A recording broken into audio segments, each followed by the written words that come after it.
আমরা এটা করেছি নিশ্চয়ই আপনারা দেখতে পাচ্ছেন যে জুরাসিক পার্কের আদলে তৈরি হচ্ছে পূজা মণ্ডপটা।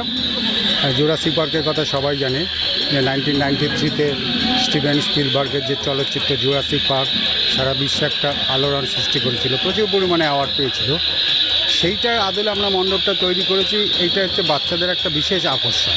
শুধু বাচ্চা বলা না, বাচ্চা থেকে শুরু করে বিভিন্ন বয়সে কিন্তু প্রত্যেকের কাছেই কিন্তু একটা বিশেষ আকর্ষণ হচ্ছে কি জুরাসিক পার্ক।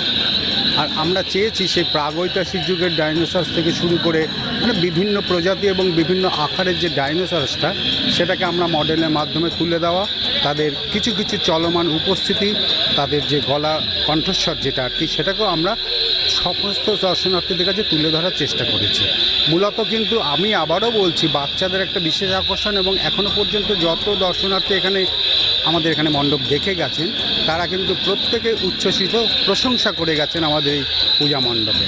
আমরা চেষ্টা করেছি হচ্ছে চন্দননগরের আলোক শিল্পীদের দ্বারা আলোকসজ্জা এবং সাউন্ড এফেক্টের মাধ্যমে পুরো পরিবেশটাকে একটা জীবন্ত করে তোলবার জন্য।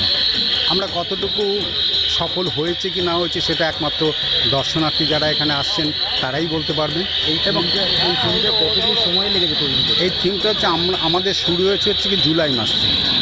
জুলাই মাস থেকে এই যে বিভিন্ন যে মডেলগুলো যেগুলো রয়েছে ডাইনোসরের থেকে শুরু করে অন্যগুলো, সেগুলো জুলাই মাস থেকে শুরু হয়ে গেছে। তারপর আমরা এটাকে ইনস্টল করেছি।